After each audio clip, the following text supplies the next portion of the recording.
नमस्कार दोस्तों, स्वागत है आप सबका हमारे इस YouTube चैनल पर। मेरा नाम है चिराग और आज की वीडियो में हम बैंक निफ्टी का डिटेल एनालिसिस देखने वाले हैं। मंथली चार्ट से शुरू करेंगे। मंथली चार्ट में अगर हम देखें तो ये वाला मूव जो है यहाँ पे वेव 1 कंप्लीट कर चुका है। वेव 2 जो है यहाँ पे कंप्लीट हुआ है। हो सकता है यहाँ पे कुछ लोगों को कन्फ्यूज़न हो, लेकिन ये जो शार्प डिक्लाइन है कोरोना के टाइम पे जो आया था वो एक शार्प फॉल वेव सी का हो सकता है।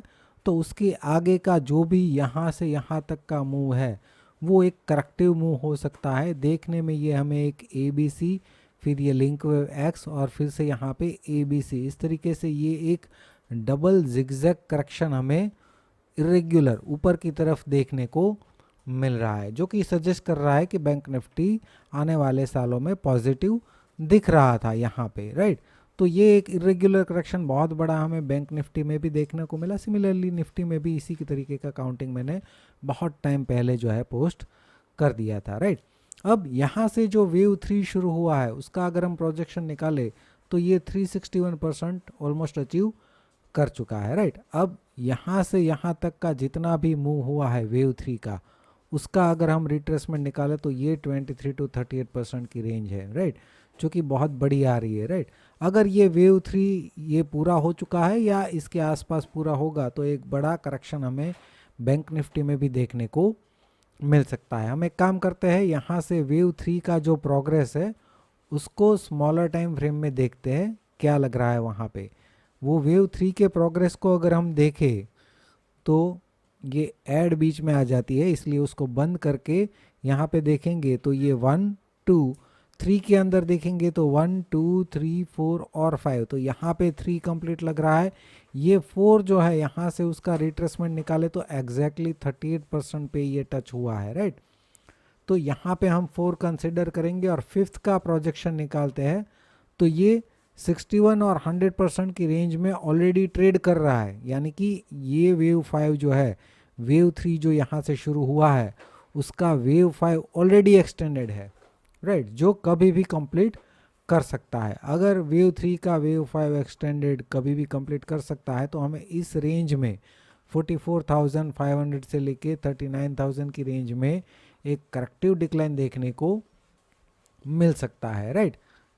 अभी ये जो वेव 5 है यहाँ से 32,155 से जो शुरू हुआ है उसको भी अगर हम स्मॉलर टाइम फ्रेम में देखें कि वहाँ पे क्या दिख रहा है तो 32,155 से ये 1 और 2 कंप्लीट हो चुके हैं। यहाँ पे 3 और 4 कंप्लीट हो चुके हैं। 4 के बाद यहाँ से अगर हम फिफ्थ का प्रोजेक्शन निकालें तो ये भी 61 और 100% की रेंज में आ चुका है। मतलब कि यहाँ से जो वेव 5 शुरू हुआ है वो तो एक्सटेंडेड है ही, और उस वेव 5 के अंदर का जो फिफ्थ वेव है वो भी एक्सटेंडेड है। यानी कि ये वेव 5 जो है कभी भी कंप्लीट करके हमें एक बड़ा करेक्शन देखने को मिल सकता है, राइट। यहाँ पे भी अगर हम देखें तो 42,155 से जो बाउंस है उसको भी हम स्मॉलर टाइम फ्रेम में देखेंगे। यहाँ पे हमने पिछली बार जब वीकली चार्ट से बैंक निफ्टी का एनालिसिस समझा था तो हमने देखा था कि ये 1 2 3 और यहाँ पे 4 कंसिडर कर रहे थे, ये ओवरलैप नहीं हो रहा था, राइट। और यहाँ पे हम एक एंडिंग डायगोनल एक्सपेक्ट कर रहे थे और उसके बाद एक डिक्लाइन एक्सपेक्ट कर रहे थे, राइट। तो वो एंडिंग डायगोनल के बाद डिक्लाइन तो आया, लेकिन वापस वहाँ पे शार्प रिकवरी भी हमें देखने को मिल गई। तो इस काउंटिंग में क्या चेंजेस हो सकते हैं वो समझने की कोशिश करेंगे। 42,105 से जो बाउंस है उसको अगर हम स्मॉलर टाइम फ्रेम में देखें तो यहाँ पे पहला काउंटिंग क्या था हमारा 1 2 3 4 और ये फिफ्थ जो है एंडिंग डायगोनल था, राइट। लेकिन अब ये वापस यहाँ से बाउंस कर चुका है। अब इस काउंटिंग को हम दोबारा रिव्यू करने की कोशिश करें तो यहाँ से वेव 5 शुरू हुआ है। वेव 5 में अगर हम ये 1 2 3 और इसको इरेग्युलर 4 करके इसको फिफ्थ दे देंगे तो ये 100% से भी ज़्यादा फिफ्थ जो है वो प्रोजेक्ट कर रहा है, राइट।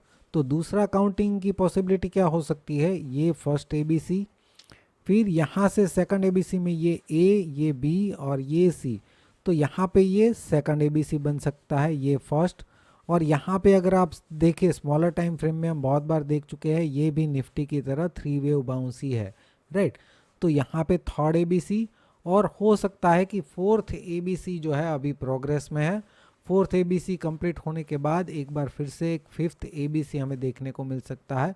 और इस तरीके से ये एक्सटेंडेड वेव जो है वो 100% के नीचे ही फिफ्थ वेव एंडिंग डायगोनल का एबीसी के फॉर्म में कंप्लीट करके फिर हमें एक बड़ा डिक्लाइन देखने को मिल सकता है, राइट। अब कंफ्यूजन यहाँ पे यही है कि निफ्टी में जो है हमने कल के वीडियो में ही डिस्कस किया था कि निफ्टी में क्या लग रहा है कि लास्ट वेव 5 जो है वो 4 के 38% के पास आया है और वहाँ से हम 500 से 700 पॉइंट का बाउंस एक्सपेक्ट कर रहे हैं, राइट।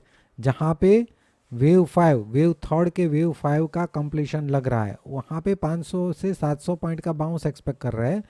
अब यहाँ पे बैंक निफ्टी में देखें तो ये वेव 4 जो है अभी प्रोग्रेस में लग रहा है, हो सकता है कि यहाँ पे आने के बाद ये 4 कंप्लीट करे और उसके बाद फिफ्थ का बाउंस हमें देखने को मिल सकता है। तो कन्फ्यूज़न यही है, यहाँ पे अभी भी एक डिक्लाइन जो है वो एक्सपेक्ट कर रहे हैं बैंक निफ्टी में। तो थोड़ा सा यहाँ पे दोनों का चार्ट जो है वो अलग सजेस्ट कर रहा है। फिर भी हम ये जो पैटर्न है उसको भी स्मॉलर टाइम फ्रेम में देख सकते हैं, लेकिन अभी के लिए मैंने इसको एनालाइज नहीं किया है।